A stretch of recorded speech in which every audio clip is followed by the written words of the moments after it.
and the horror genre. I'm your host, Nicole, and it's time to share another dark tale.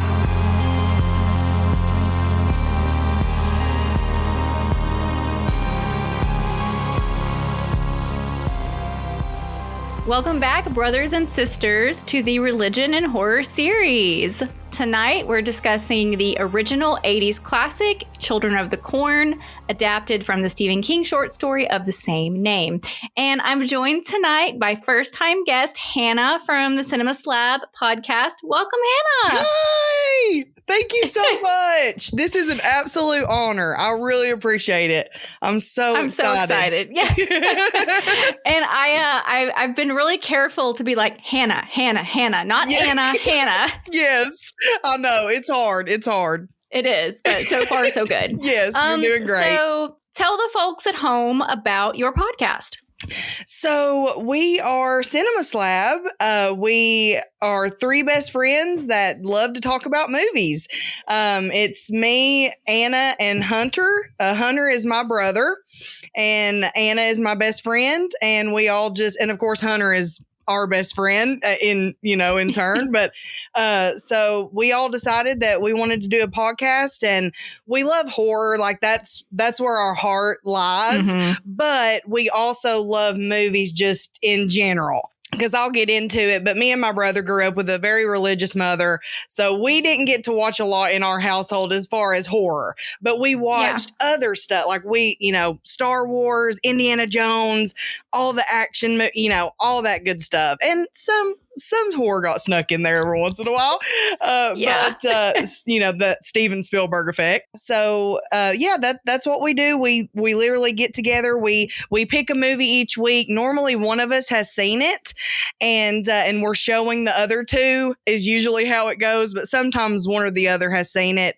And we just pick a movie and we sit down and we just talk about it and have fun. So that's Cinema Slab for you.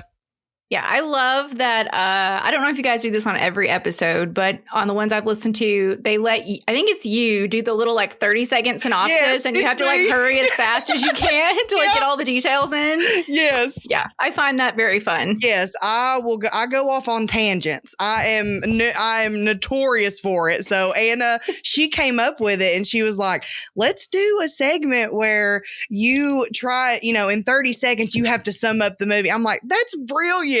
So that's where that stemmed from. Is I'm just so detailed, and when I tell a story, I can't just be simple.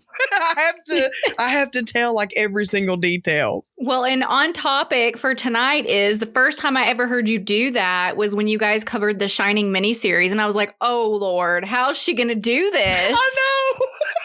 And you did it. You did a good job. Yeah, that was one of the ones I actually did pretty good on. I've had some flukes, most definitely. Oh, boy. So tonight we're talking about Children of the Corn, which of course is part of the Religion and Horror series. So if you would please share a little bit with us about your religious background. Yes, I would love to. So I have grown up in church my whole entire life, Southern Baptist, as you can tell from my accent, I'm sure. But yes, I am from the South.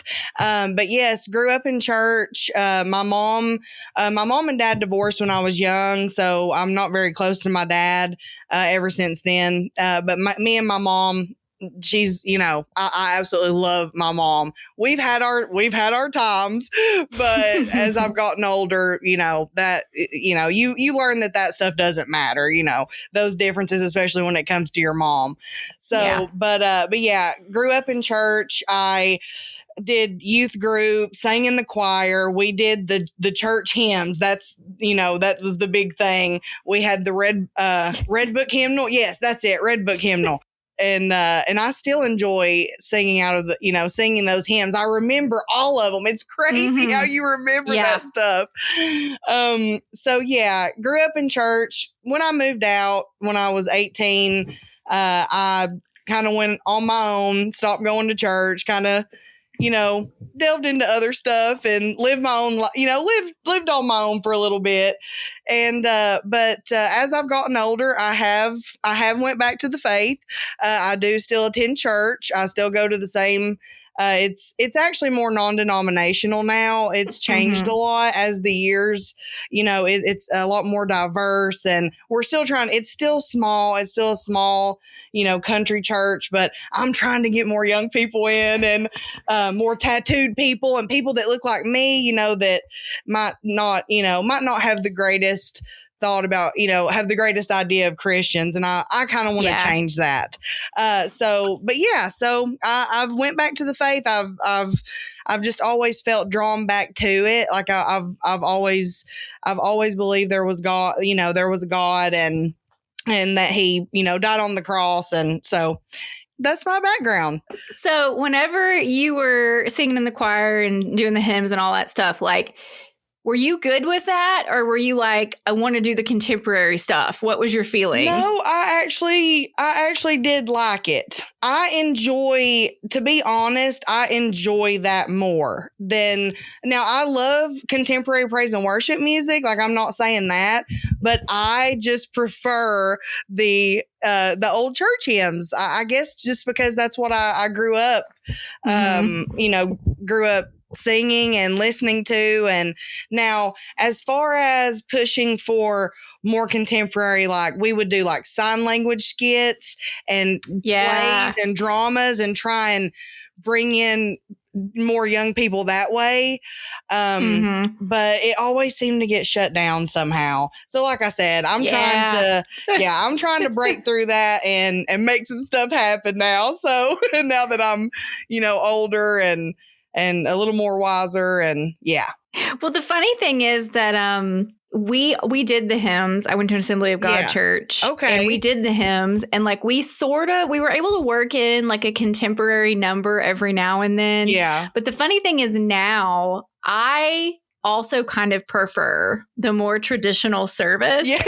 And I've kind of come back around full circle, because I've gotten to the point where I feel like now every church is the lights off, stage lights, contemporary. They're all the same, right? Yes. It's not new. It's not fresh. It's like that's become the traditional. So there's something really sweet about doing it the old school way and like doing the hymns. Right. And at the last like regular church that I went to, because I go to a house church now, so it's very different. But the last like regular church I attended, we had a really young worship leader, but he loved just music in general, and he would he was like 25, and our pastor was like 45.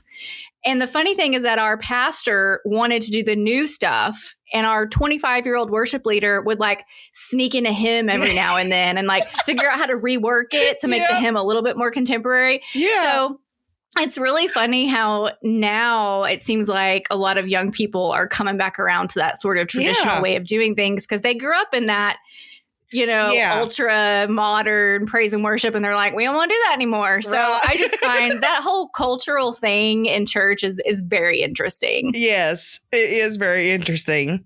And now looking back, when I look back on it, we actually did. So we would like sing, and they still do it now. We sing out of the Red Book hymnal, and then we sing like maybe like Shout to the Lord, or that's very contemporary.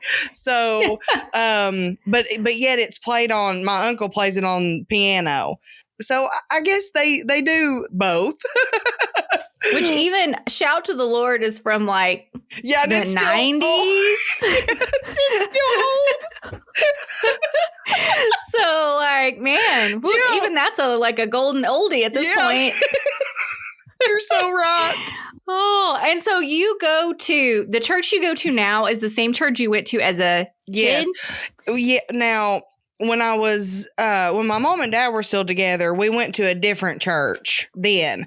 And then, it was like, now I'm thinking of the name of it in my head. It wasn't really a denomination. I think it was more non-denominational. Gotcha. And then, when my mom and dad divorced, my mom went through a time where we didn't go to church for a little bit. She was trying to figure out where she wanted to go. And we visited a few churches here in town. And then we ended up going to this church, which is a town over. So it's not actually in town. I drive about 20 minutes to get to church. So, Woo. but all my family, another fun fact about me, all my family goes to on my mom's side goes to this church. So my uncle, my aunt, my cousin, her husband, my brother, he actually he goes to a church here in town that he actually does a lot for them, like as far as the sound and things go, and he runs the praise and worship, the what am I trying to think of? The projector. Yeah. That's what I'm trying to think of. So sometimes he has to do that for them, but he'll visit, this church sometimes when he's not having to do that there. And my grandmother goes here.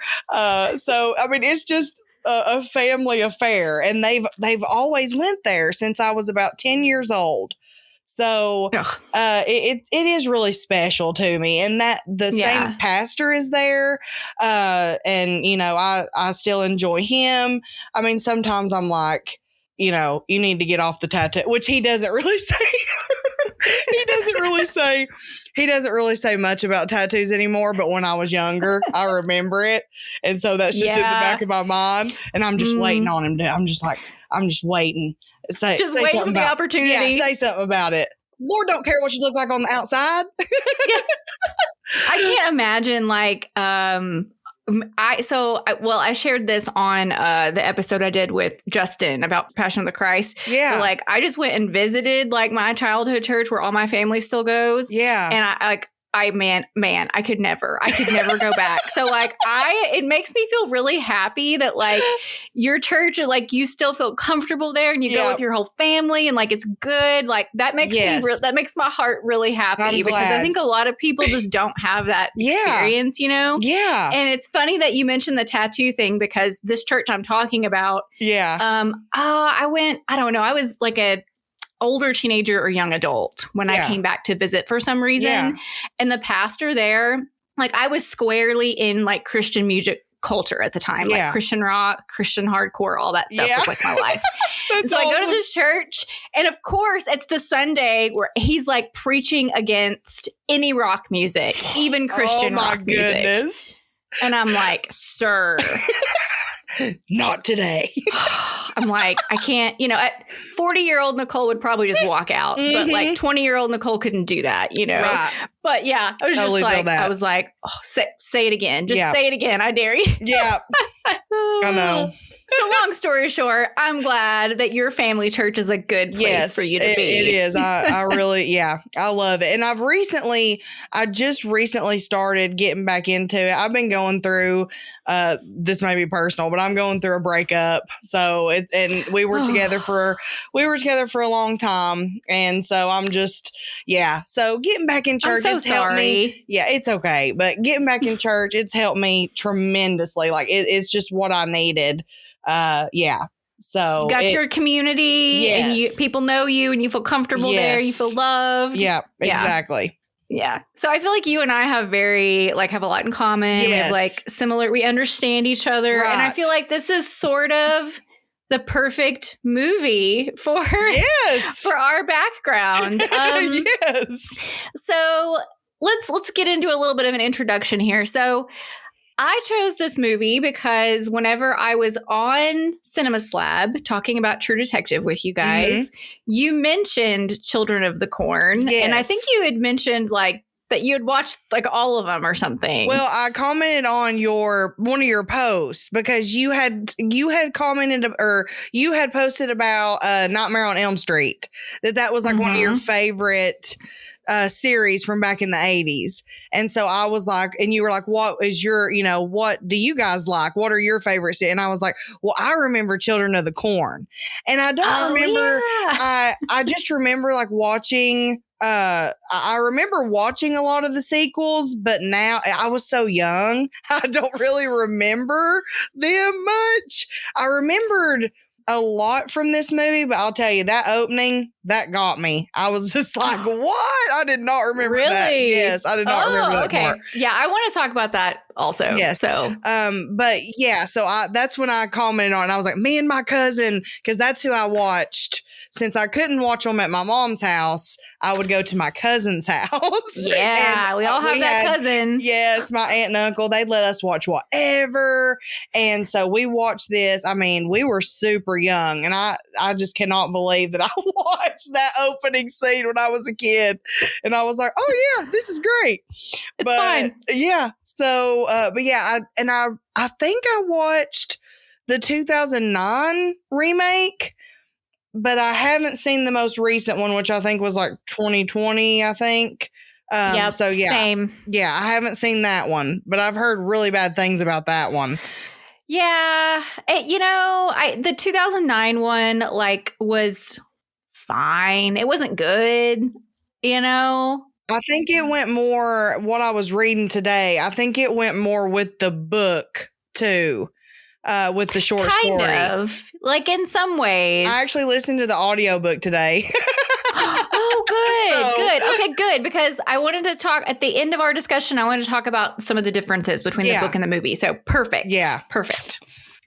So, as far as Stephen King goes, like, are you a Stephen King fan of either books or movies? Are you a Stephen King nerd? I have to say I'm more movies. I haven't read any of the books. Not that there's no telling. When I was younger, I might have read one of them, but I don't really remember reading any of them. I remember watching a bunch of the movies. So, and I've wrote down like all the movies that I've seen. So, well, like, what are your favorite Stephen King movies? Like, if you had to pick yeah. 3. Okay, definitely Pet Sematary, because Same. this movie had such an effect on me when I was a kid. I was one of those kids, like I said, I could watch Children of the Corn and I was not phased. But when it came to little Gage taking a hunk out of Herman Munster's neck, or because I'm a huge Munsters fan. And so that's all I could think about when I was a kid was, oh my gosh, he just took a chunk out of Herman Munster. And then he slices his, I love Judd Crandall so much. I think Me he's one too. of the best characters, like, in all of horror. I really do. He's such a great character. Yes, he is. Oh my gosh, I love him so much. But yes, okay, so Pet Sematary. Let me look at this. My cat is on my notes. Coraline. Okay, Typical let's see. podcast problems. Okay, I probably got to say Silver Bullet is one of my Love that it's one one of my too. favorite werewolf movies. Anna showed it to me. I had never seen it, so it's a recent one. Such a charming little movie. Yes, so good. I mean, Gary Busey as the uncle, you can't beat it. He's so Perfect good. casting. So good. Salem's Lot, I wouldn't say is a top 3, but it affected me when I was a kid. And then I've got Misery was another one I really liked. Oh, And I have to bring up the Shining miniseries for Anna, because that is her fave. And that is also one of my faves too. Like, it's great. I was so glad that you guys liked it because, Yes. I mean, that movie, it just has this reputation of being garbage. It is not garbage. And I love it. Now, it has its shortcomings. I have criticisms Yes, of it. it does have its shortcomings. But they're like, those are like the big things, the big important things are done well, Right. I think. Yes. Okay, well that's all I think that's all I'll say. And Secret Window, I didn't know that it was a short story, I think, by Stephen King or based on it. So, and I loved that movie as a kid. I was a huge Johnny Depp fan. I still am a Johnny Depp fan. So, Yeah. okay. Well, it was at that right time when he was real hot. Yes. And then one more. I got to say It, because that was also and the TV one, the TV movie, because that was the one I saw when I was a kid. Oh my gosh. So I traumatized so many of my friends. Like, when you came over to my house for sleepovers and stuff, like, I always pulled out scary movies, and that was one of my go-tos. That It miniseries, like, so good. Yes. And I enjoyed the newer versions, but again, just that old version, it just it hit all the right notes, like it had the right vibes, Definitely. Man, I totally agree. Such a great one. Such a great one. Yes. So, my mom and I are going to Maine in September, and we're gonna go do like the Stephen King tour in Bangor. Yeah. So it's basically like they take you to all the places from like when he lived in Bangor that inspired all the places in Derry. So like they take you to the Barrens so and like cool. basically the 2 streets where the drain is and like the standpipe, all the things, Oh like my all the things. gosh. So I'm planning on rereading the doorstop novel that is It this summer to get ready for that. Oh, that is Yeah. so cool. Yeah. It's just the thing is about Stephen King, like whether you're a fan or not, whether you've like read his books or not, if you're a horror fan, honestly, you don't even have to be a horror fan. If you engage with pop culture on any level, like you are impacted by Stephen King. The man is just definitely huge. Especially, I think, a kid, too, growing up in I guess the 80s, too, but also the 90s. I mean, there's so many Stephen King adaptations that like I said, have just shook me to my core when I was a kid. So he just, he's very good at like understanding human nature, and he's really good at writing kids. So if you happen to see like one of his kid properties when you're a kid, it really sticks with you. Yes, most definitely.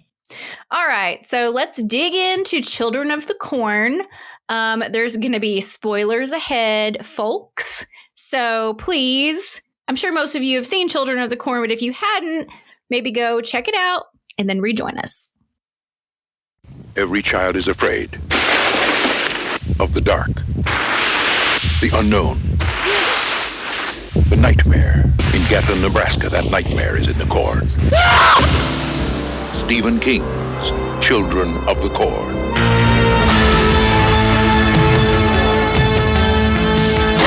Praise God! Praise the Lord!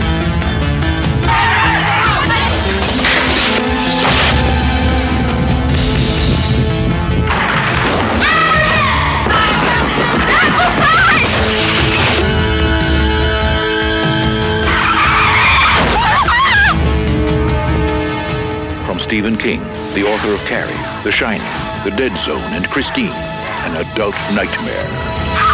Children of the Corn. I'm here, Lord!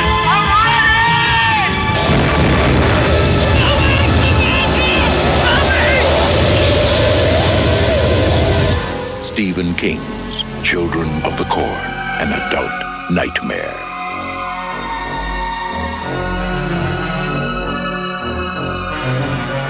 The story begins with Bert and Vicky, a young couple traveling through the heartland of America. A young boy named Joseph tries to flee the nearby town of Gatlin, but is attacked in the corn. He stumbles out into the road, and Bert accidentally runs over him. However, Bert discovers that his throat was cut beforehand. Searching for help, the couple finds an elderly mechanic and the last adult in Gatlin. He refuses them service as he has agreed to supply the children with fuel in exchange for his life. Malachi breaks the pact and murders him after he tries to steer the couple away from Gatlin. Vicky and Bert explore the abandoned town and find a young girl named Sarah alone in a house. As they continue to investigate, they uncover a horrifying truth. The town's children have murdered all of the adults as part of a macabre religious ritual dedicated to a malevolent deity called He Who Walks Behind the Rose. Malachi and his followers capture Vicky and take her to the cornfield, where they place her on a cross to be sacrificed. Bert enters the church, where a congregation of children, led by a girl named Rachel, are performing a cultural birthday ritual for Amos by drinking his blood from a pentagram shape cut on his body. Amos has turned 19, so is considered old enough for his passing, joining their God in the cornfield. Rachel stabs Bert, who is rescued by Job. They hide in a fallout shelter with Sarah. Isaac scolds Malachi for killing the gas station attendant, who is their only source of fuel. Malachi takes over, tired of Isaac's preaching, and orders Isaac to be sacrificed instead of Vicky. Isaac warns that sacrificing him will break their pact with He Who Walks Behind the Rose, and the children will be punished.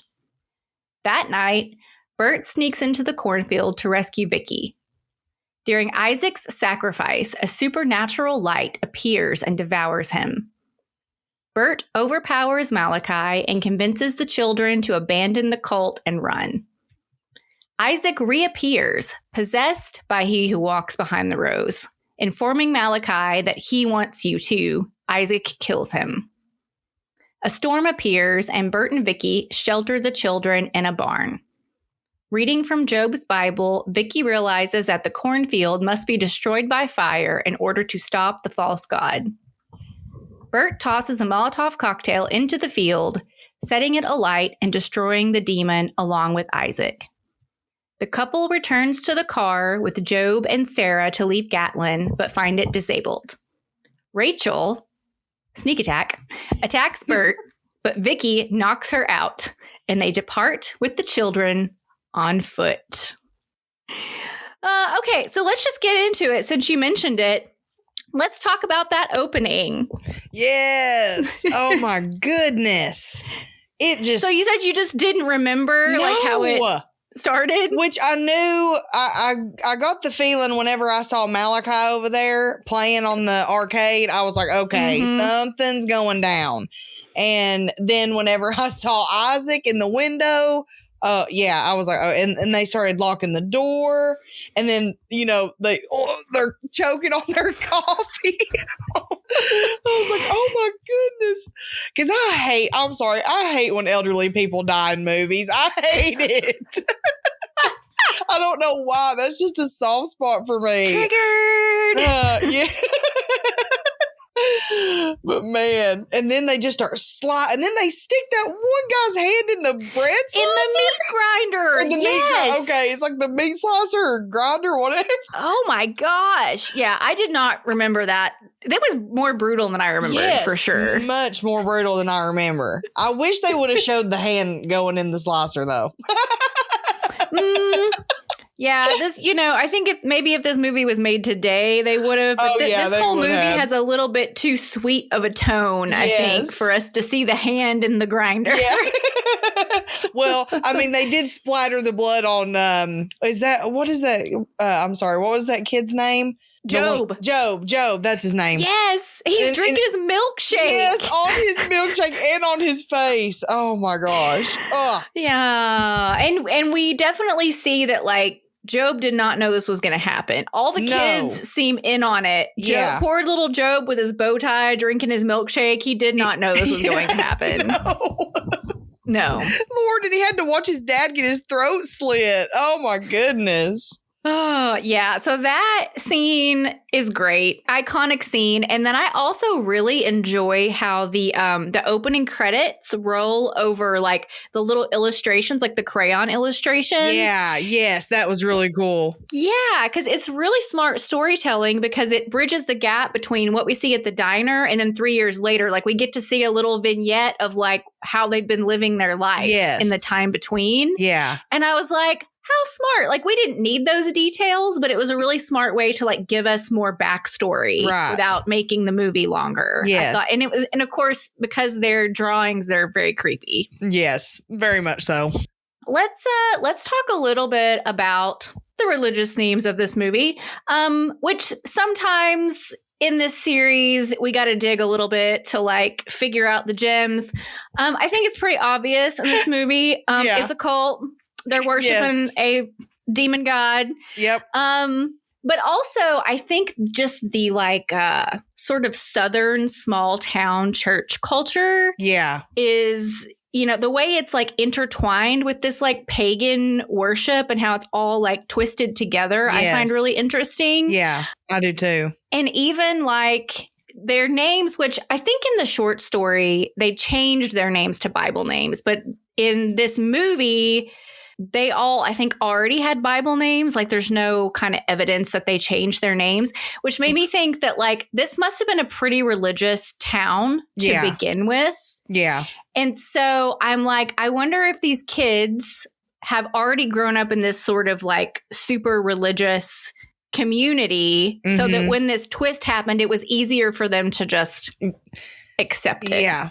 I think so too. I agree. Yeah. And like there's little bits and pieces where like they talk about how Job and Sarah aren't held to the same standard because they weren't there the day that like he who walks behind the rose revealed himself to the others. Yeah. And I was like, ooh, like, when did that happen? Yeah. Did that actually happen? Or did Isaac just tell them that happened? Like, how did Isaac convince all of these kids to go along with this plot? You know? Yeah, that is a good thought there. I mean, because there obviously is something. There obviously is this demon god because it's coming up through the ground, and in the short story, they're sacrificing these people. And I guess they in the movie as well for the corn, to make sure that the corn stays good and growing, I guess, and healthy. Yeah. Well, in the short story too, there's a part when Bert is like hiding in the corn. Yeah. And he notices there are no bugs. Every single ear is perfect. There's no, like, it's all, and he realizes too late that like all the corn is perfect. Yes.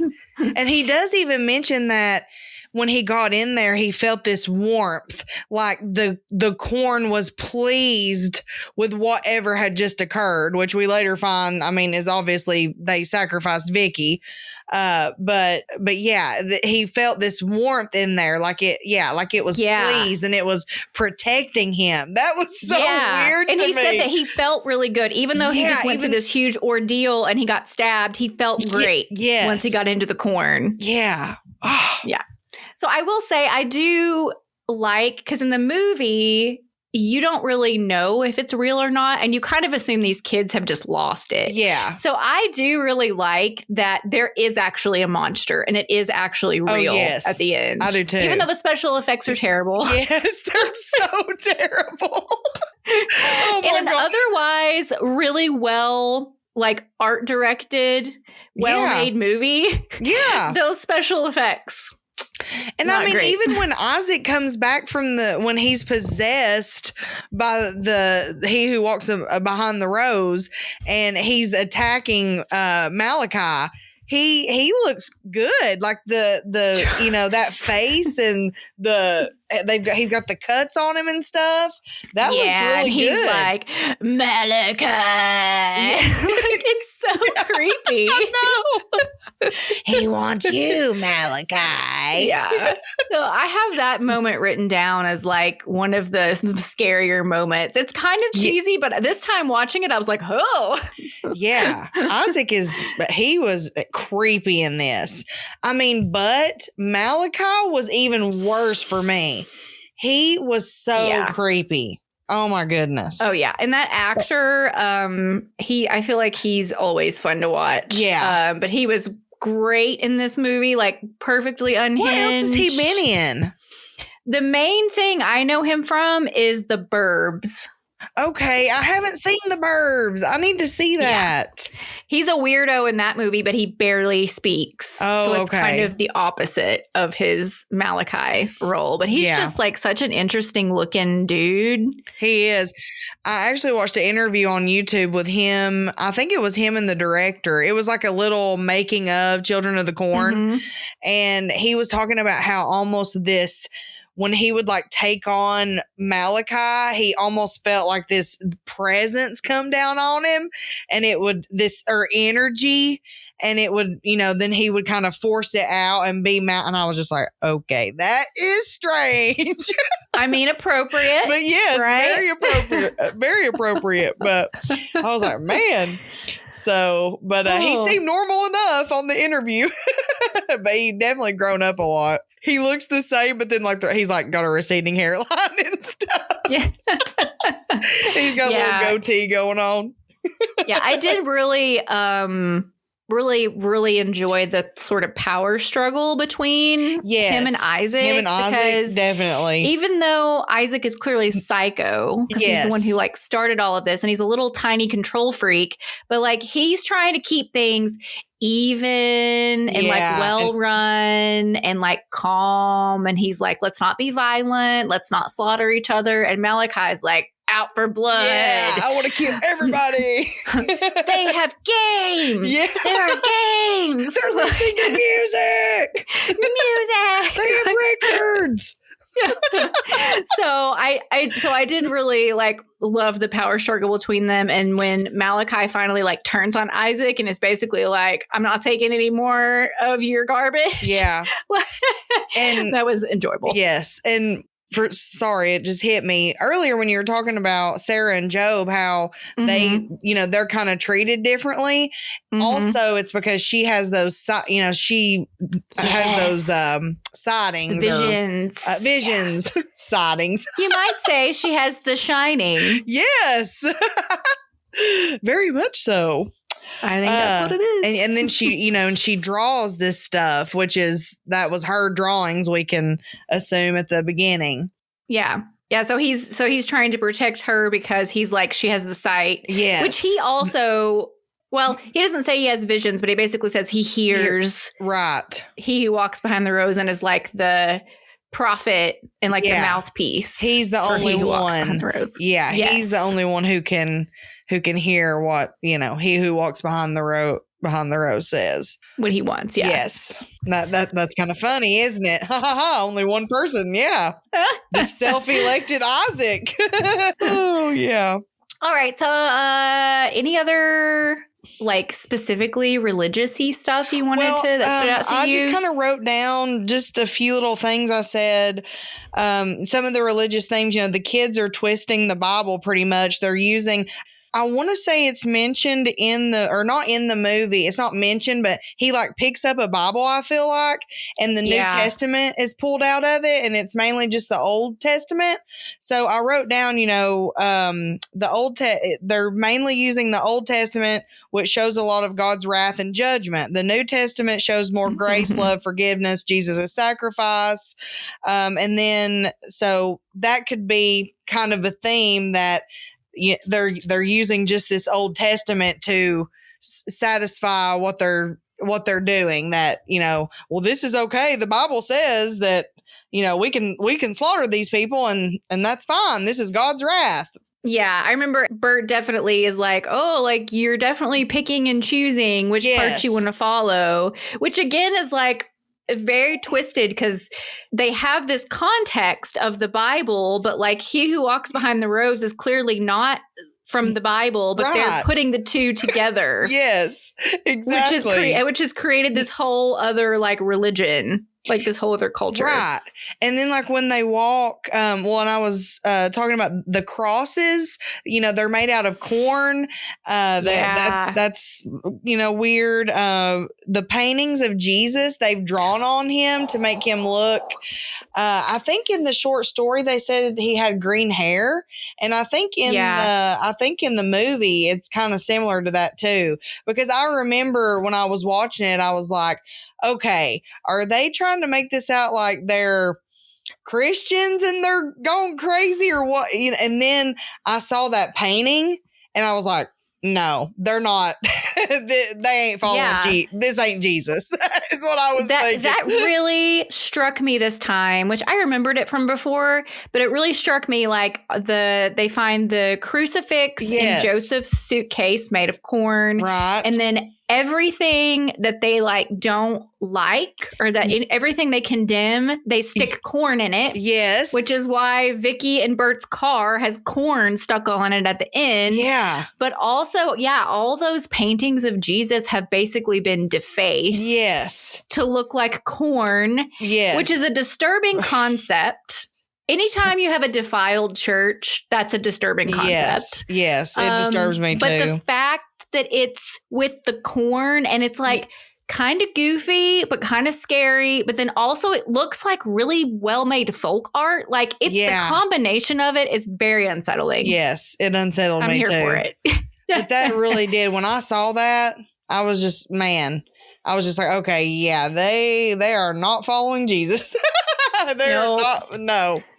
Well, and I think those little moments too really show like what's going on here, like that, because we don't when we see that stuff we don't know yet, and so we're just discovering it kind of with Bert and Vicky, and so coming across those things without having the larger context is very much just like, ooh, something bad's happening. And like when Bert goes into the church and sees that stuff for the first time. It's also very quiet. It's just eerily quiet. Yes, so quiet. It's a great, like, scary moment in the movie for sure. It is. And then he starts realizing, and at the same time he's in there, Vicky is getting taken by all these kids, and he's realizing all this stuff, and he's like, oh my gosh. Because he finds, isn't it like a drawing or a picture or something? And it looks like Vicky, and she's being... Yes. It's when he's with Sarah in the house, and Sarah has drawn it, I believe. Okay. Well, no, I thought he saw one. There was one in the church, I think, that looked like her too, that he saw. So then that's where that triggers him to be like, oh my gosh. And he runs because I think she was getting stabbed in the heart or something on that picture, and, or something's happening to her body that shouldn't be happening. But I can't remember if I can't remember if she was getting her throat slit or stabbed or something like that in that picture. But that's what prompts him to be like, okay, I got to run back to her there, because that it looks like her in the picture. So he runs back to her, and sure enough, she's already been taken. That was another thing that I thought was, I'm just merging right into my scary moments here, but like go right it's all ahead. connected. But like that was another thing that I thought was really scary, was like the people mounted on crosses, and when you see the cop, and they're calling him the blue man, and he's all like decayed. Yes. And like we see him like at the same time Vicky sees him, and it's just very like, oh no. Yeah. Oh no. Oh, this guy obviously tried to help, and he must have been uncovering stuff. Well, and he's an adult, so yeah. Well, and in the end, they talk about how the blue man tried to save the day, basically. And so he's the one that tried to burn the corn down in the first place. And I guess they caught up with him before he was able to do it. And what's funny too is they use certain adults that are useful to them. They keep them alive. So we find that out because they've kept this, the gasoline man, the kind of old, he was repairing his truck, just kind of got his little dog with him. Oh man, that tore me up though, man. I'm glad they didn't show the dog dying, but I hate that. But that was so effective. Like that was great how they did that. And he just pulls up that blood soaked bandana. That was a chilling, scary moment for me. And then you start realizing that the kids are in they're in there in his garage, and they start attacking him. Oh man. Yeah. That was a scary moment for me. The pacing of this movie was like pretty good in that way, where they just sort of like slow burn a bunch of stuff. Yeah. It's like we don't really see chaos. Well, we see it in the opening scene. Yeah. But we don't see it again until they like all converge on Vicky. Yeah. Yeah. So it's this big sort of culmination. And up until that point, everything's been kind of quiet. So that scene with the gas station attendant was the same way. Like you knew they were there, and they were kind of lurking, and he was scared. So we were scared. Yeah. But I like how they like sort of slow rolled that whole thing. Yeah. I did too. But sorry, I kind of got off track there. But what I was saying was so we find out they'd been keeping him alive because he was supplying them with gasoline. And Malachi got all mad at him and was like, I'm going to kill him. So he ends up killing him because Isaac says that to him. He's like, he is displeased with you because you've done, he killed Joseph without a sacrifice, or so he said, or without an offering, excuse me. He killed Joseph without an offering, and then he like defiled the corn or whatever too. Yeah. And then he killed the old man at the shop, when they were still using him to get gasoline. And so Isaac was just like, dude, stop killing everybody. Of course, he didn't say that in those words, but he's just like, dude, he's displeased. Why do you keep doing this stuff? Yeah, this community's not going to last very long with Malachi running the show. Definitely not. No, everybody's going to die, especially Sarah and Job. He is definitely out for them that we see. Yeah, he wants to kill them big time.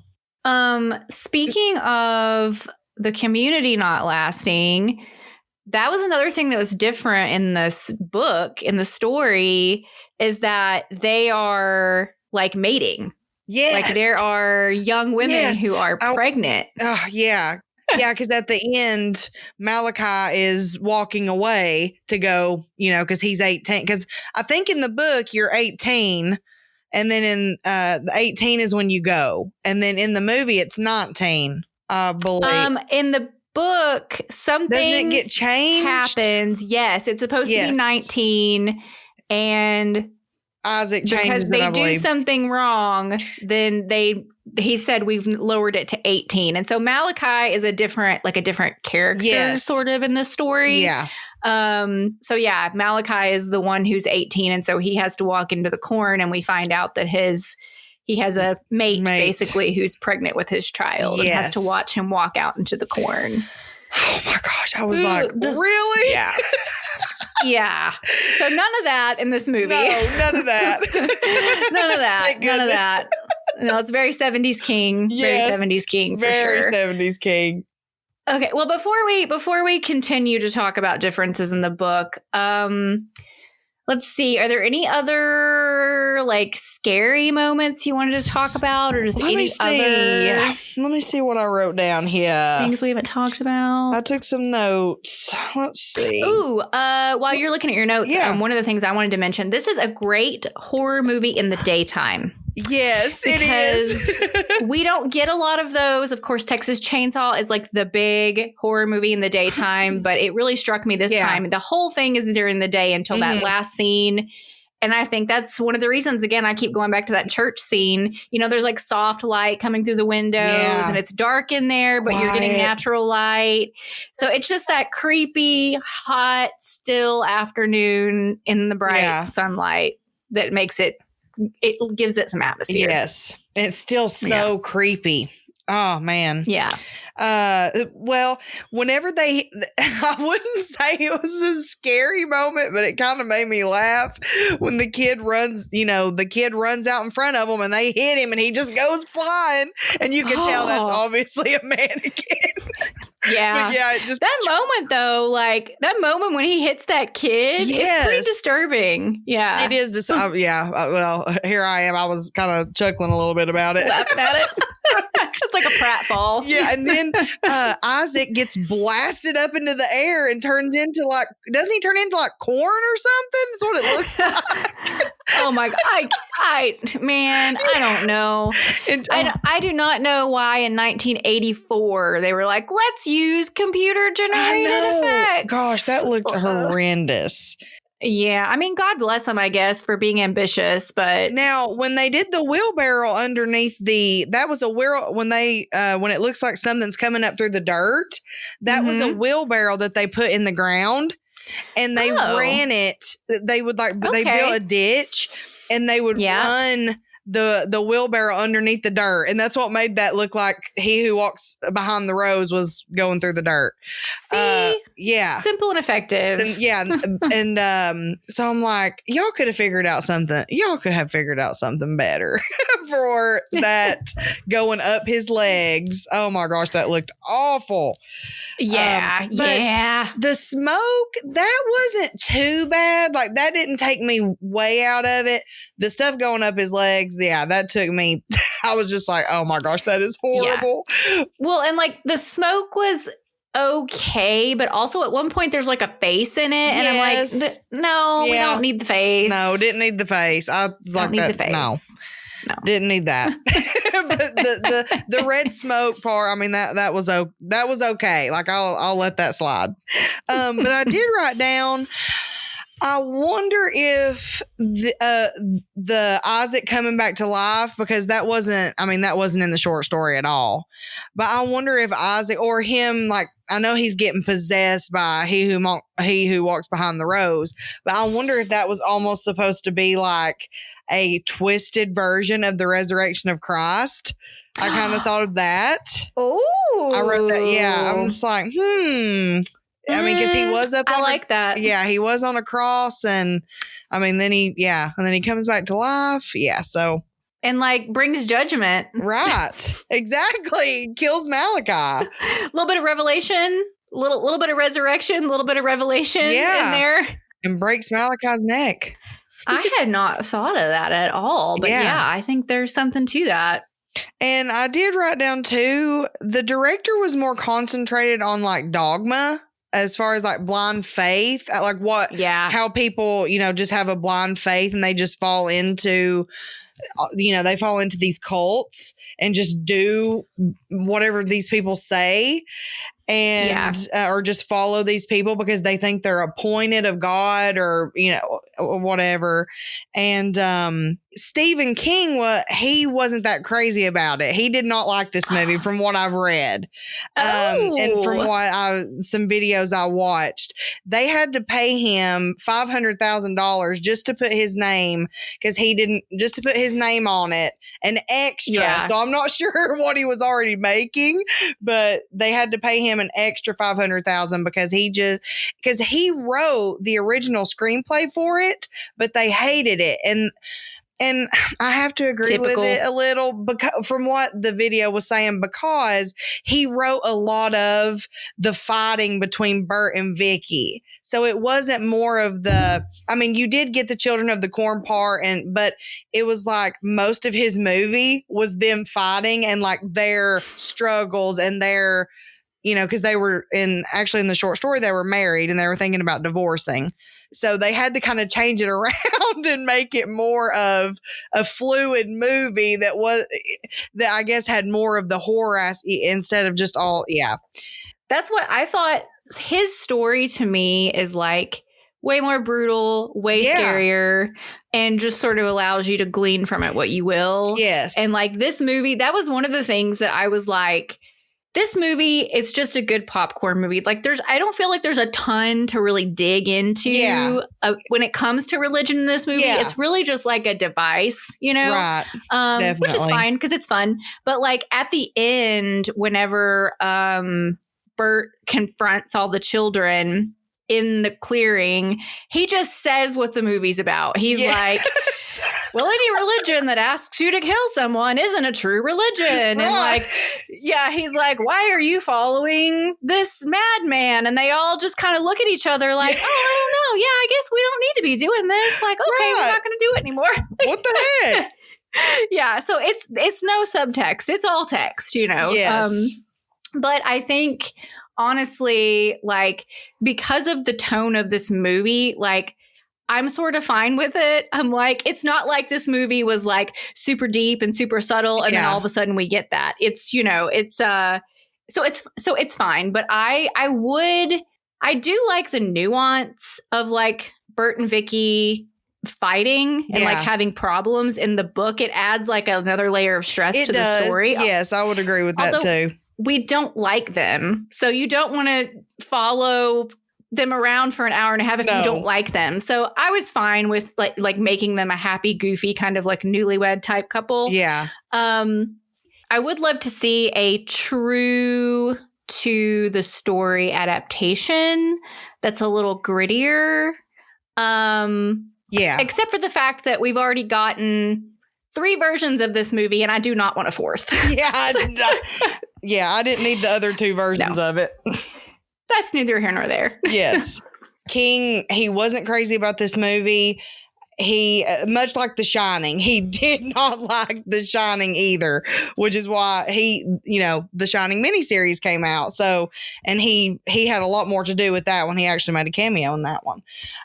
You can definitely see that the director was more concentrated on this sort of blind faith, and that, these kids, they just started following this Isaac and like you said, maybe it was because they grew up in this, this Southern Christian type place, and like, everybody went to church and that was just the thing to do. And so when Isaac came along and he just kind of started saying stuff that was in the Bible, but just twisting it a little bit. I mean, they're kids, their minds are still they're moldable,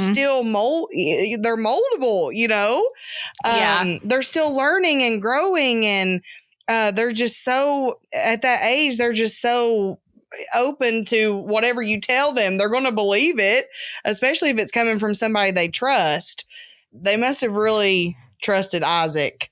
Yeah, it makes me wonder if Isaac was like, you know, we've all seen these like young preachers who come in with a revival or whatnot, and like they're clearly gifted at something, be that performance or spiritual wisdom. But it makes me wonder if like that's how Isaac came to their community, and he was like in their church and he was very charismatic, and he like gained everyone's trust and even the respect of the adults, so much so that when he decided that he had this revelation, the kids were all willing to just sure. Either that or they were just bloodthirsty. I don't know. I don't know. These kids, maybe there was some pesticide on the corn making them crazy. Actually, that wouldn't be a bad angle. That there's like something in the corn making the kids aggressive or something. And rageful and want to kill everything.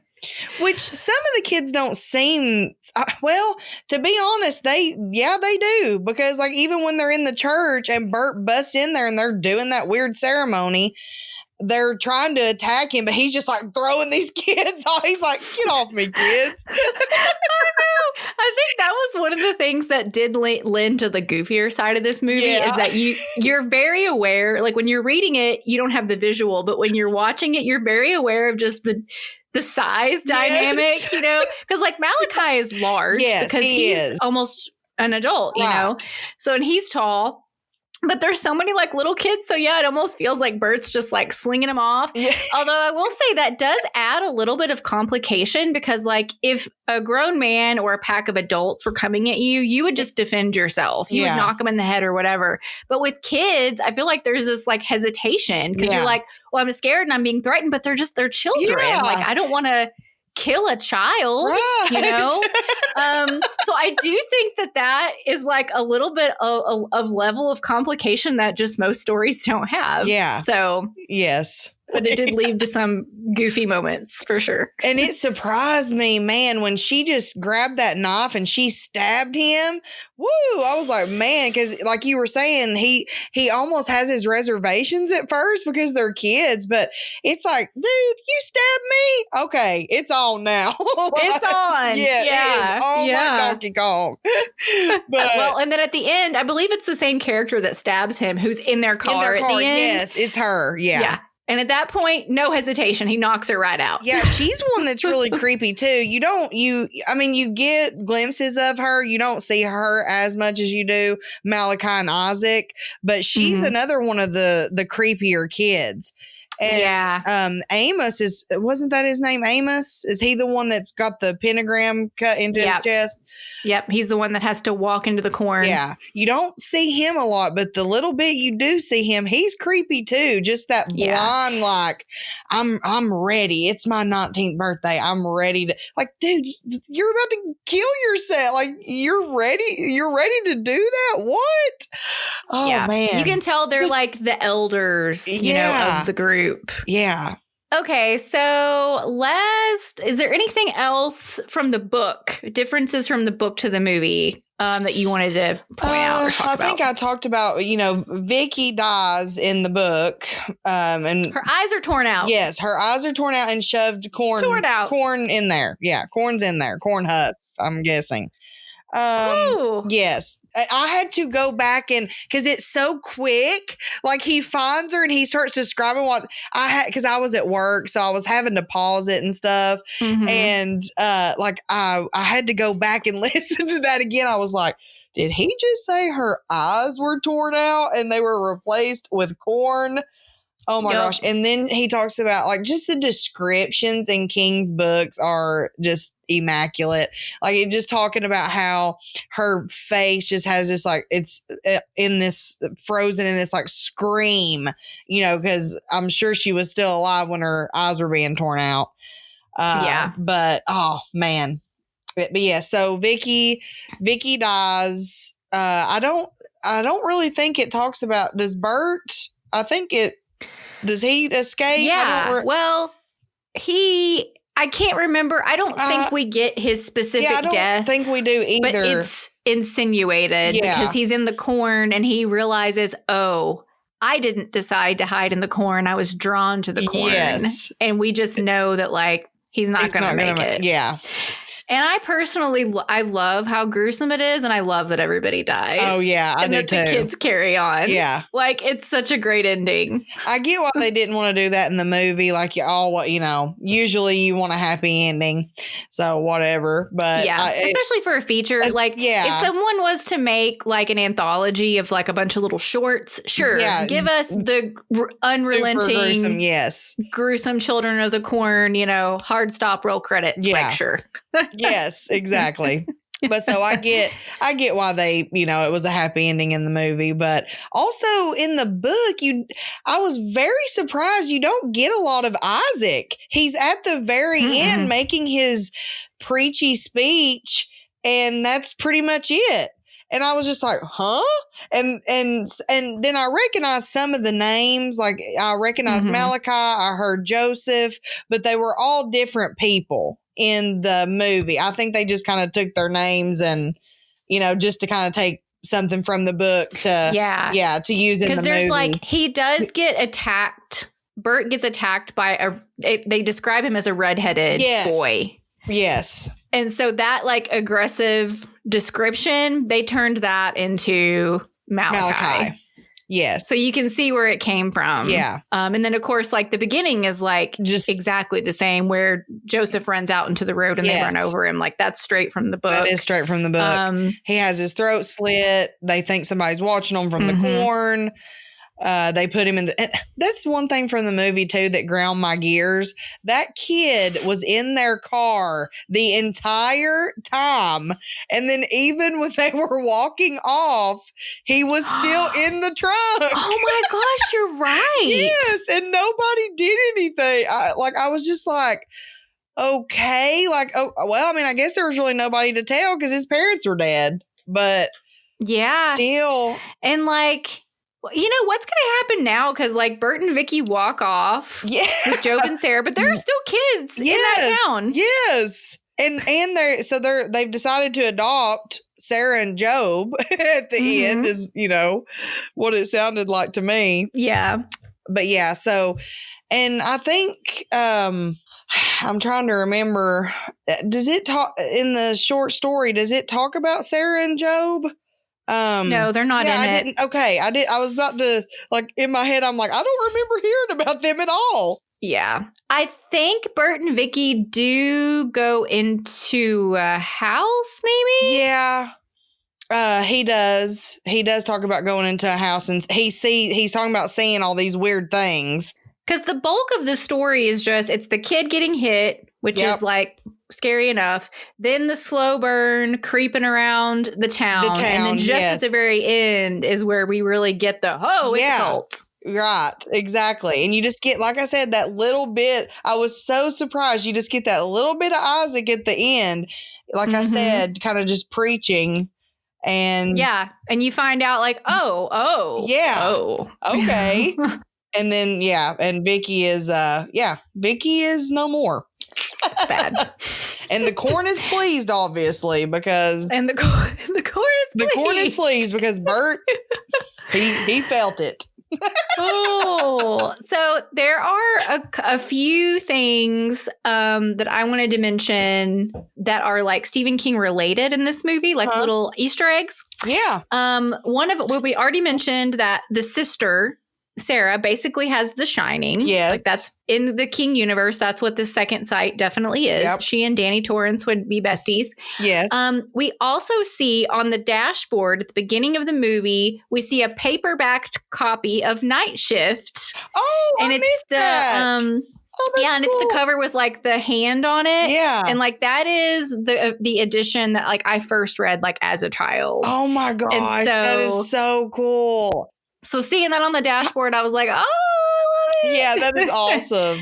And then the third major thing, and this is not in the story, this is just in the movie, the gas station attendant keeps talking about go to Hemingford, don't go to Gatlin, just you need to go to Hemingford. It's 19 miles down the road. They can take care of you there. Yeah. Well, Hemmingford is from The Stand. Okay. In the book and the movie, it's called Hemmingford Home, is where Mother Abigail lives in The Stand. And so that's like a direct connection because it is in Nebraska, Hemmingford Home, Nebraska. Okay. And also Ben from It briefly lives in Hemmingford Home, Nebraska. Okay. So it's like one of King's little places. Just his little Easter eggs. Yeah. But also on on The Stand track here, some people think that he who walks behind the rose is actually Randall Flagg. Yeah, I wrote a little bit down about Randall Flagg because I don't know, because I never watched, because The Stand is a movie too, right? There have been two. There's been a series, a movie, and a book. Yeah. I thought there had been a lot about, but I haven't seen any of it and I haven't read the book. But yeah, I said, but some of the research I did, well, I've just kind of looked on Reddit and was like looking at what people thought. And some of them, yeah, they say it does have something to do with Randall Flagg. Maybe it's the same entity. That he who walks behind the rose, is the same entity as Randall Flagg.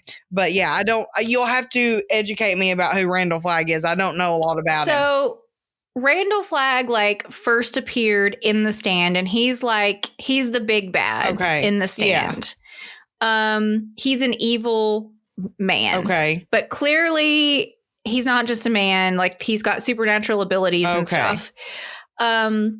But then he shows up in other King stories later. Not anything I've ever read, but he shows up in the Dark Tower series. Yeah. And he's the even bigger bad, the big bad from the Dark Tower series. Randall Flagg is a henchman of him. Okay. Of the Red King. Okay. So Randall Flagg does kind of show up here and there, probably in more than just the Dark Tower too. He's one of he's just sort of kind of like Pennywise is an evil agent in the world. So is Randall Flagg. And he doesn't always show up the same way every time. And he has different names and stuff. But to me, I also did a little bit of research and most people are well, there's not actually anything in the story to suggest that it's Randall Flagg. Fans have just speculated that, mostly because he does show up in the corn. Yes, I read that. In The Stand. Mm-hmm. Yeah. But that's about it. So it's a fun theory, but there's nothing in the text that really points to Flagg. Yeah. So, and I'd heard that before. So I was it's worth talking about. It's worth digging into a little bit. So, but I don't think there's really any evidence there. I think he who walks behind the rose is just an evil entity. Some sort of demon god. Yeah. Yeah. We don't need to know more than that. I'm good. I'm good with that. That's all I need to know. I'm staying away. So, is there anything else you wanted to discuss? No, I think we've just about covered everything. But I do have to say it was fun going back and watching this because, like I said, this was a big movie back in my childhood, and just going. This is one that I haven't revisited in a long time. So the last time I watched it had to be when I was a kid, and so going back and revisiting it, it was awesome. And it wasn't what I expected. Like I said, that opening scene I was just woo, and then after that, it's a little bit of a slow burn, and sometimes I don't like slow burns, they have to, but that opening was just enough that it sucked me in. And then even though it was that, but it was a nice slow burn. But then you have them hit the kid, and can't really say it's that much of a slow burn, but yeah, it was great getting to go back and rewatch it, and it was just like I said, totally was not what I was expecting and not what I remembered as a kid, but it was great. So I have similar thoughts. I think Children of the Corn it's a rite of passage for 80s and 90s kids, kind of like we talked about the other Stephen King properties. It's just one of those. I remember it's one of those VHS covers that always stood out on the shelves at the video store, And I feel like most people understand what Children of the Corn is. even if they've never seen yeah. it. It's just like permeated pop culture. And I think saying that, though, I mean, I think it is a very tame horror movie in a lot of ways. When I was a kid, I thought it was really scary. And then watching it as an adult, I was like, this movie is goofy. Yeah. Like, it is not good. Yeah. And then rewatching it this time, I was like, no, this movie is better than I remembered. And it's more effective than I remembered. So I think this movie has a lot going for it. Kind of like we already talked about. I think the setting's good. I think the art direction's great. I think the kid cast in particular is really good. And like we already talked about too, like they smoothed off like a lot of the rough edges that I love about the story. Yeah. But because they did that, I think what we got is another really good gateway horror movie. Because I think you could watch this movie with preteens. I think you could even watch it with younger kids, depending on if they like scary stuff or not. Oh, yeah. So really, I just think that the legacy of this movie just continues to like endure and permeate the culture. And so it's a must watch. Must watch for any horror fan. It is definite must watch. And I mean, just look at all the sequels, and they continue. This is the most redone Stephen King movie. I mean, that they just, well, I guess the most adapted Stephen King book, because they have just done so many sequels, so many remakes. We just talked about it. There's been 2 remakes. So yeah, I mean, obviously it has permeated the culture most definitely, and I think it's a must watch for any type of movie lover, but definitely if you're a horror fan.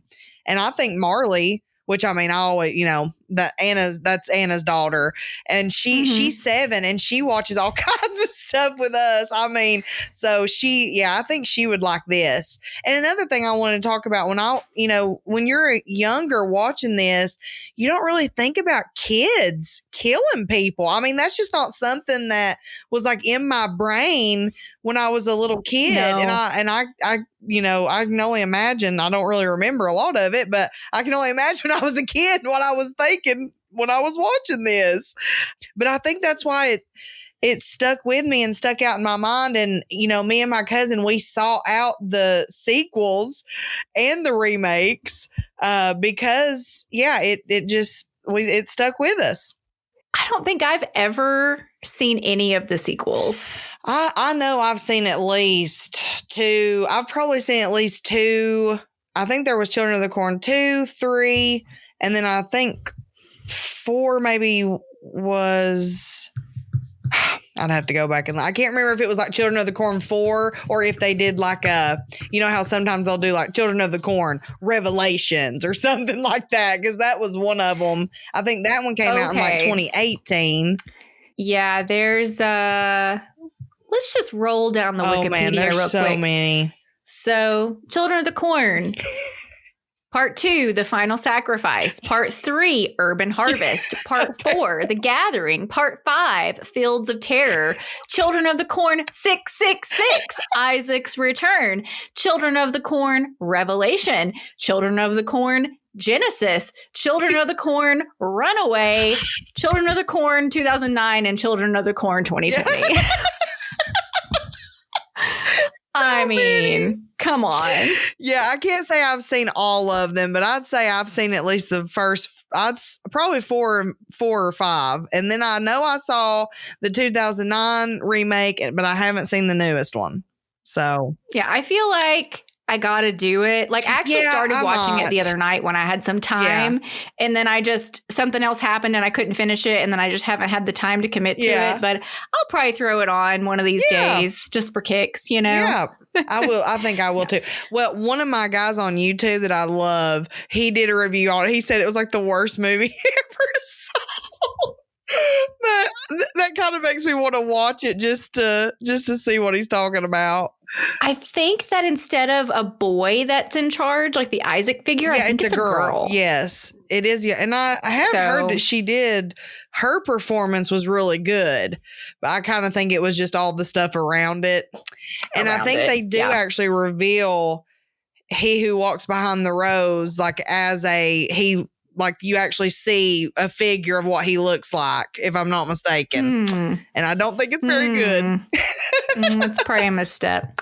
So, other than the umpteen sequels that you could watch for this movie, what other media would you recommend if you're a fan of Children of the Corn? Yes, I wrote down a few. So I don't know. I wouldn't say this one's hardcore. So this one's not exactly a it's a little more, like I said, hardcore than Children of the Corn, but it deals with evil kids, but it's When Evil Lurks. Have you seen that yet? I have not yet. Man, it is rough. But it deals with a lot of like in it evil kind of lives amongst kids, and it kind of has the kids do its bidding at certain times. Like, I don't want to give anything away. It's a great movie. You need to watch it. I like that premise. But I will say if kid murder hurt, like if that's a no for you, wouldn't watch it. It has a lot. It's rough. It's gory too, but it does. It has some themes in it that reminded me of Children of the Corn. I wrote down Midsummer. That's just more of a cult. I wouldn't say, it's just more of a cult movie. It's not also in the daylight. Yes. But these people are actually brought there. They know where they're going, and they don't exactly know it. They sort of know it's a cult, but they don't know what all's in store for them. But they're not as deceived as I feel like kind of like the people of, I guess Bert and Vicky kind of just coming into this crazy cult, as this group of people they're kind of going to the cult to kind of get away and take a little vacay, and it kind of turns a little crazy. I wrote down Wicker Man. I thought that was another good cult movie. Great cult movie. Yeah, it doesn't really have the kid aspect of it, but good cult movie. I wrote down Mandy. Have you seen Mandy? I have seen Mandy. And it's another good cult movie, but again, doesn't really have the kid. It was hard for me to try and find ones that had the kid aspect plus the cult aspect. But Mandy, I thought, was a great cult movie. Very, very weird, but I liked it. Very surreal. Yes, very surreal, almost like a fever dream.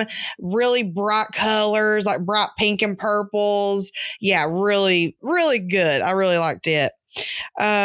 I haven't seen Village of the Damned, but I wrote it down. It's on my list, but I think it kind of has a culty thing going on with some kids, maybe. Yeah, definitely evil kids. I have also not seen it, but am familiar with the concept of it. Yeah, it's something's wrong with the children.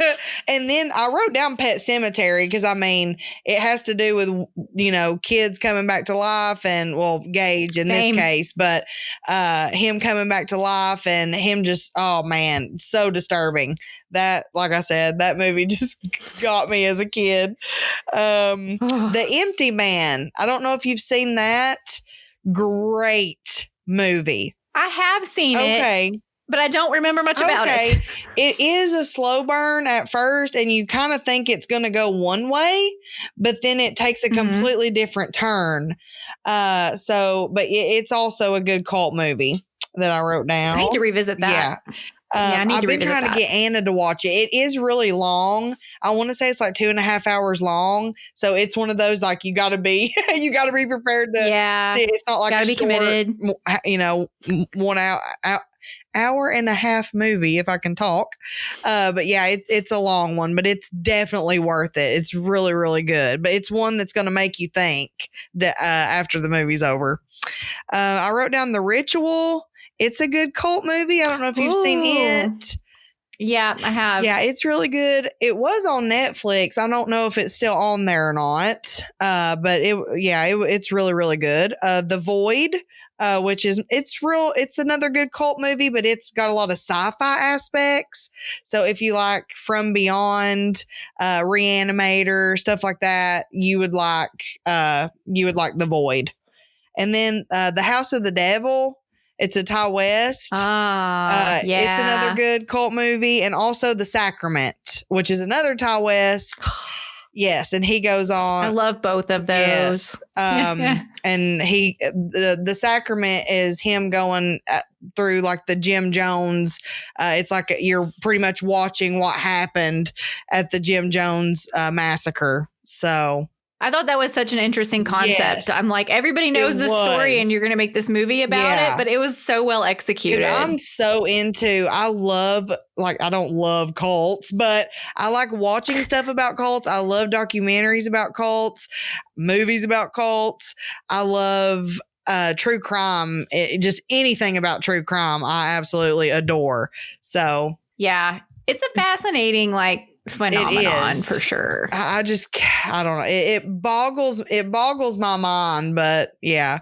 At the same time, it's like, man, could something like this really happen? Like if somebody I really trusted, yeah. I mean, yeah. It gives you a lot to think about. So One of the things is like when you hear cults, you think, oh, that would never happen to me. right, I would never be tricked into doing this. But like a lot of the documentaries that have come out in like maybe the past 5 years make you realize that nope, these are just smart, successful people Yes. just like you who were just sort of like in the wrong place at the wrong time. right. Like the Nexium documentary is that way. Yes. And then even the Heaven's Gate one, I think it's called that was Cult what I of was wanting to. Cults. Yeah. Oh, that's a good one. But like when they're talking to these people, you're like, no, these are just regular people who were like duped into this system. Yes. Like it could absolutely happen to you. Yes. Did you watch that one about I can't remember what they call her. It was on HBO. It was on HBO Max. Well, now it's just Max. Oh, was it the one with Mother yes, God? Mother God. That's what they call. Mother was in my head, but I couldn't think. Yeah, Mother God. That Yes. one was pretty strange. And like her people still believe. Yeah, they still believe that she's. I guess they still believe she's. I can't remember. I didn't finish it. I got all the way up to the end where she had passed away and they were kind of still hiding her body, and then they found her body. The police did. Oh, but that was so yeah, creepy. that was super creepy. But do they believe she's still going to come back to life? I can't remember. They didn't get into those specifics so much. Like, and it was really just like you could tell the people they were interviewing, like you could just tell they had a certain point of view, Yeah, they believed everything she said. Yeah. That one. So that one's real interesting. Yeah, like, okay, I'm sorry, but I would have drawn the line where she's like, yeah, you can drink as much alcohol as you want. And, you can smoke as much weed as you want and cigarettes and all this, and you're going to be fine. I'm just like, what? Yeah. Well, and her body was like blue when she died because she was taking all that colloidal silver and they believed it was healing her. And the sicker she got, the more they gave her. And it was actually poisoning her. And then the more she was in pain, the more she drank. And so she was just full of alcohol all the time and that silver. And, I just, I can't, when you tell me that, you can just drink as much alcohol as you want and you're just going to be fine. Yeah, that doesn't make sense to me. No. Oh, man. But yeah, I also find cult documentaries like... Yes, I do too. Man, I can get sucked into one so quick. So all of my recommendations are a little bit on the lighter side. Okay. So you've taken us down the dark road. I'm going to take us down the lighter road. Great. So the first thing you need to do if you like this movie is you need to read the short story. And I would really recommend that you read the whole book, all of Night Shift. I happen to have my copy here. Oh, you got to read it all. I know. It's so good. It's my favorite collection of Stephen King short stories. Now it came out in like 1978. Yeah. So like you're getting like young, sort of unfiltered King. Most of them have sad endings. No happy endings in this book. Which is what I love about it. But that's I just cool. wanted to go down a list of like all of the adaptations that have been made from this book. Awesome. Half the stories in this book are adaptations. So Jerusalem's Lot was made into a series called Chapelwaite. There's a movie of Graveyard Shift. There's a movie of The Mangler. There's The Boogeyman that came out last year. Battleground is in an anthology. Trucks was turned into Maximum Overdrive. Sometimes They Come Back. The Ledge and Quitters Inc. are both in Cat's Eye, which is an anthology collection. The Lawnmower Man and Children of the Corn. Oh my gosh. So if you want to go down a night shift rabbit hole, you can do so. And most of these movies are good, bad movies. Yeah, I bet. So bring friends over, pop some popcorn, and you'll have a good time. Other stuff I would suggest, honestly, Cujo. Yeah. Cujo's great. Because it's another 80s movie that it's like, and it's a little cheesy, but it's like it has a kid as one of the main characters. Yeah, Dee Wallace is great. Yeah, she's always met great. Dee Wallace. Did I meet her? Yes, I You met her did. too? Yes, That's I met her awesome. too. Yes, she's one of those staples who's just at all the conventions, Yes. and I think she loves being a scream queen. Oh, She's yeah. very kind. Yeah, she's great. Yeah. I love her in The Howling too. She is. Oh yeah. And then some other, I think, kid-friendly or preteen-friendly gateway horror movies that have to do with kids. Monster Squad. Yes, love it. Really fun. Lady in White, which was one of my faves when I was a I kid. haven't seen that. Well, it's about a ghost, Ooh. like a ghost that haunts a school. And there are some really scary scenes in that movie that just scared me to death when I was a kid. But like it has a good ending. And then also the Disney movie Watcher in the Woods. I haven't seen that either. Well, good luck finding it. Like it used to come on the Disney Channel when I was little, and my mom like recorded it on a VHS, and so I watched it over and over again. But it's not on Disney Plus right now. Watcher in the Woods and Something Wicked This Way Comes are for some reason are not on Disney Plus, and I'm just like, how are the kids gonna know? I feel like something wicked this way comes. I feel like I saw that a few years ago on Disney Plus. Oh, maybe they added it. Anyway, Yeah, because I would love to rewatch you that just one, have to and I see think if it's. I may be wrong though, but like it wasn't even streaming like anywhere for a while. I think I had to like find it on YouTube or something. But anyway, some really fun Disney stuff in the 80s. That's a little spooky, but still family friendly. Yeah. Love it. So Children of the Corn's like a step above those on the scare factor scale, But anyway. yeah, I just went ham with my recommendations. No, it's good. I love it when we bring different stuff, Awesome. Yeah, that's 'cause great. That's the best. That's the best. So, Hannah, thank you so much for coming on. It's been really fun. I've been looking forward to it. Please, once again, plug your stuff for the folks and be sure to tell me about the candle you got there behind you.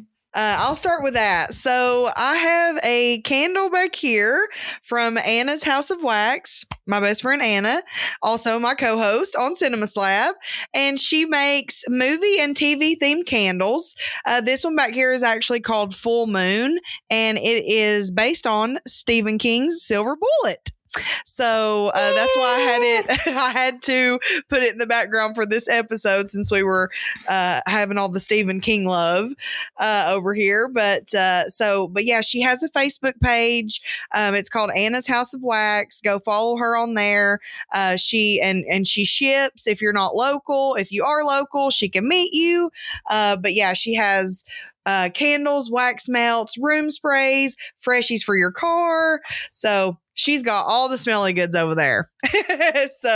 And she's also, I believe, I think she has an Anna's House of Wax page on, I want to say on Instagram too, but if she doesn't, she's she's Nerd at the Movies on Instagram. So you can follow her there for candle updates and Anna's House of Wax updates on there.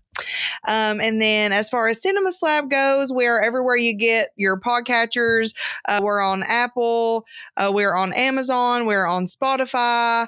Hopefully we might be on some others, but I don't think we're on YouTube yet. So we're gonna get there. But yeah, we're pretty much anywhere you can get your podcast. Follow us also on Instagram and on Facebook, and we're Cinema Slab Podcast on there.